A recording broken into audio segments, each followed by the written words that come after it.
I'm extremely pleased to have my next guest. You think the first two people were good. I'm sure you're all familiar with my next guest, my constant co-host on Talking Horses, the one and only, the Big A, Anthony Stabile.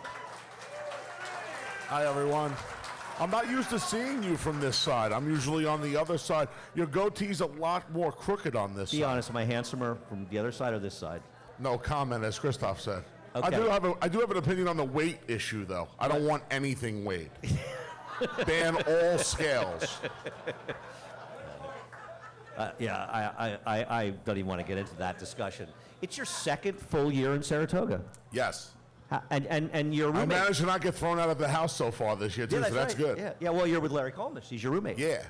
Now, Larry was on last week, and I've timed it, Larry. He's going to be on for 10 seconds less than you.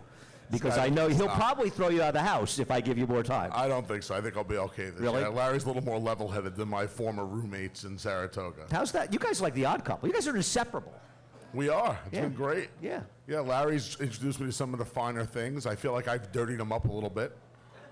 Have him hanging out with a lot more Italians this year than he probably ever has. Dominic Scatino, Pat Reynolds, who's like Italian by osmosis. So, Right. Yeah, we've had a great summer. All really, good guys. really good summer. And I get to, my housemate is the best racetrack announcer out there now. So for somebody who has a passion for that, Correct. I mean, what's better to glean as much from him and learn from him as much as I can. Now, for those of you, but the 3 or 4 of you that may not know this, Anthony called quite a few races for us this winter at Aqueduct. How was that? It was unbelievable. The last few years in this game have been amazing for me.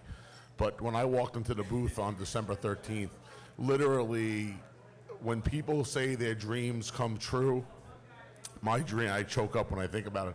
My dream came true because most little kids, let me say younger kids, because I was never really little. I can attest to that. I've known him a long time. He has.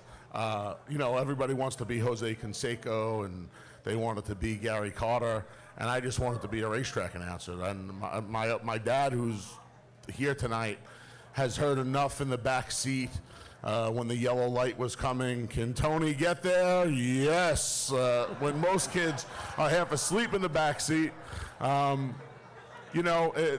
what my life was. My life was calling races and watching replays and, mimicking the greats back then. And, Dave Johnson and Tom Durkin as I got older, guys like Larry. And it was the most unbelievable. And I grew up at Aqueduct. My parents met at Aqueduct. I lived 5 minutes from Aqueduct my entire life. And to walk in that booth was like, it was the most amazing moment. I don't have any kids. I never got married. I'm not that crazy. But he does have a full-time girlfriend, lady, so don't get too excited. He's not single. The best moment of my life was the second race on December 13th, 2018 at Aqueduct. It was pretty cool. It was. Yeah. No, and you called a race. I mean, how many races did you call? 45. 45? Got the call at Belmont, my favorite racetrack. So, yeah, it was amazing. The best thing, I got to call. Everybody has their Mount Rushmores, right? We talk about this a lot. The 4 people. I have 5. The 5 current guys that are alive and still active on my Mount Rushmore are Bill Mott, Shug McGahee, Kieran McLaughlin, Chad Brown, Christophe Clement. Absolutely, Christophe. It was going to be 4, but he readjusted. He adjusted very quick. That was impressive. The matter is, Chad's the last guy on that mountain. That's the truth. And the fact that Kieran McLaughlin trained Ajnadine and is somebody who. Was that the first race you called? That was the first race I called, and it was amazing. And maybe the 6th person to text me when the race was over was Kieran. Nice. And the very next day, I woke up, had a little breakfast, got in the car to go do Talking Horses with my man here, and the phone rang, and it was Kieran, and I'm going to try and give it to you. There was no hello or anything, as all I heard was, Ajnadine's on the scene. And my man was listening. So it was a real special moment. That is cool. It's funny with racetrack announcers. The first racing celebrity I can remember meeting back in, I think, 1976 was Dave Johnson. I remember John Preachy, who was working at Newsday back then, and I'd gone with him to one of the baseball games they used to have over at the Y, across the different track. And I remember afterwards, Dave Johnson was there, and I thought, oh my God, it's the guy who calls the Derby. And I still, to this day, can remember that. It was like he was this giant celebrity to me. I spent a lot of time when I was a kid with my dad up and down the road. My dad never really had the quality of horse, unfortunately, until later on in his career to be up here. So we were down at Atlantic City, Garden State, Monmouth, the Meadowlands, up and down the East Coast. And I spent a lot of time with Larry Letterman. And a lot of people say that I have a little Larry in me. Well, I spent 6 years in his booths up and down the East Coast, and to me, that's a great honor to be compared to somebody like Larry, who's a true character, great racetrack announcer, and a guy that's just done a lot in the booth and a lot of fun. And yeah, I mean, so it kind of came natural to be a little like Larry, I guess, in the booth. And now you've got Larry Colmus. Has The he been best. giving you any tips on race calling? He has. He absolutely has. He's helped me with my cadence. Frank Miramati got me in the booth. John Embrial. I don't know if John's here tonight, but John has John been... never comes. I need to have him on the show. John, you do. He's the man. You do, because he is one of the most giving people on the planet. Agreed. And John he gave me homework. I felt like I was in Fight Club by the time I was calling my third race. I was getting these homework assignments. He was handing me these... I'm a mom and major general, and telling me to go home and practice it with my girlfriend and my mom, and having me suffocate myself underwater at the Y when I was, your breathing will get better. And next thing I know, I'm holding my breath for 75 seconds at the Y, and I got lifeguards jumping in the pool to try to drag me out because they don't know what I'm trying to off myself. They have no idea what's going on. How many lifeguards? I'm trying to get my breathing down and to get ready for my race calls. And I mean, the guy had me like trying to suffocate myself. But and then of course Larry has helped me immensely. Just I don't know. I've got to spend time around a lot of great racetrack announcers. Nobody hones their craft and puts more into the behind-the-scenes work, researching the foreign names, just everything. Coloring the silks every day. Larry puts in a tremendous amount of work. And, it's like anything else. Everybody thinks that we show up on Talking Horses. Larry shows up in the booth, and it's just like, presto, this is who we like. Presto, gives great race calls. You do. Yeah, well, you're perfect, Andy.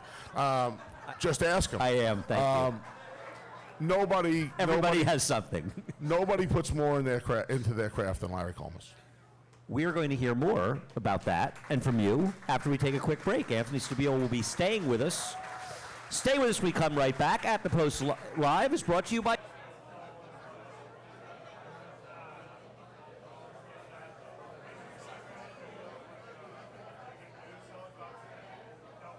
got a lot of Sunday's work done. What happened? I had a lot of Sunday's work done. I was dragging. But I got most of the grunt work done.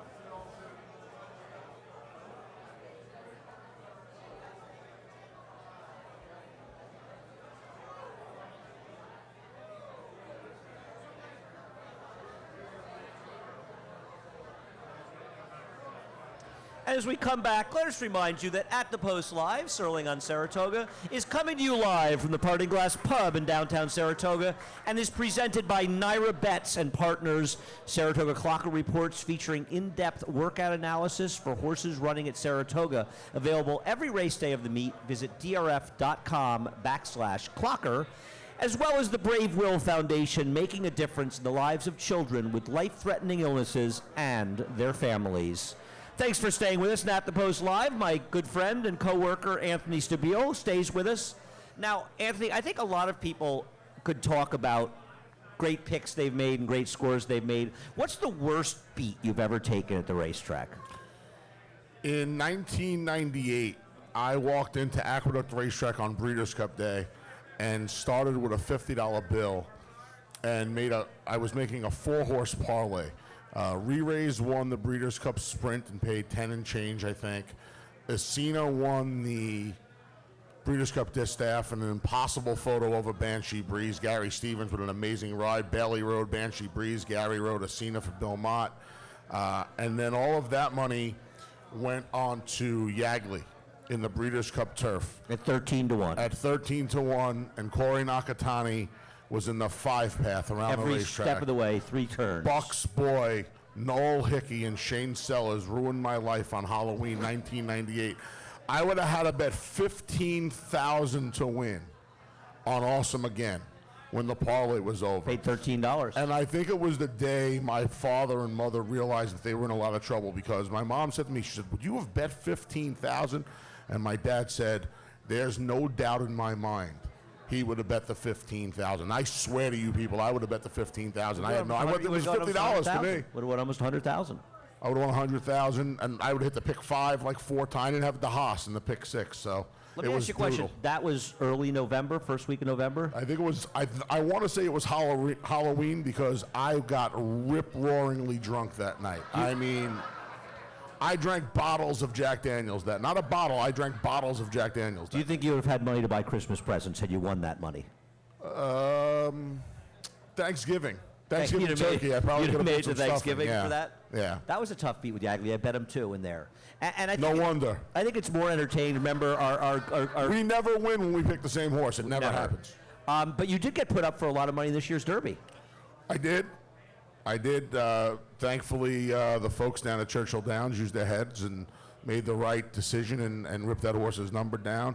Yeah. I don't want to get too personal, but if somebody could have gotten game winner 4th, I would have had a cold superfecta box as well, the 4 horses. I don't want to say any names, Joel Rosario, but that would have been a really nice score at around 50,000 on a cold $24 superfecta box. Was it Joel's fault that that Roadster slammed into him? It at the was start? not. It was not. It was not. I guess that would be Flavien Prat or Drayden Van Dyke, whoever was on Roadster. I don't Yeah, know. it was Joel might brutality. remember. Joel may remember. Absolute brutality. Yeah, but of course, the 2 men we had on right before this, responsible for one of the best picks and best scores I ever made. Tonalist. Good old Tonalist back in 2014. I touted him for about a month on the HRRN airwaves. And so, when you and I were hanging around the track, your dad's here tonight, and in the '90s, I think one of the things I miss the most the track, and you see people in Saratoga in the summer, are the characters. Who are some of the characters you missed the most? Black Joe. Yeah. And at this day and age, it's hard to call somebody Black Joe, but there was a Black Joe tax. If you hit a ticket, Black Joe Reyes. Joe's gone about 4 years now. Yeah. Black Joe, Mitch Green. I still see Jerry Frazier every now and then. But yeah, I mean, no guy Hollywood. Right? We talk Hollywood. about Hollywood all the time. Remember Hollywood? Yeah. A friend of mine ran into Hollywood in a bar in Queens not long ago.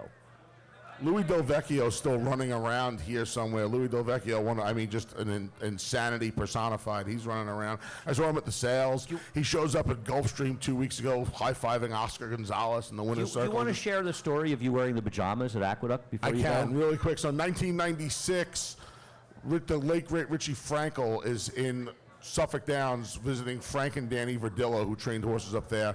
Goes into a big man's clothing shop, finds a pair of plaid pajamas and an Olympic sweater that I still have to this day. I don't have the pajamas. My dad calls me, Richie Frankel got something for you. I run over to Aqueduct after driving my mom to religious instruction, because that's what we do. We drop off at religious instruction, and then we go bet the late double. Walk in, Richie has these pajamas for me. Back and forth, I'll give you 100 to go put the pajamas on and bet the late double. I get it up to $650. Go into the men's room on the first floor by the casino entrance now, put on the pajamas. Nobody says 2 words to me on all of the first floor at Aqueduct. Into the paddock, Robbie Davis comes walking out of the room. He's hysterically laughing. He's the only person in the building that says a word about the pajamas. Tells me he loves his horse, 1080. I bet 400 to win on the horse. I made 3 $50 late doubles. I walked into the track with $60. After the $650 and everything, I walked out with $6,000. And you were wearing your pajamas. And a brand new pair of green plaid pajamas that were tremendous. Ladies and gentlemen, Anthony Stabile.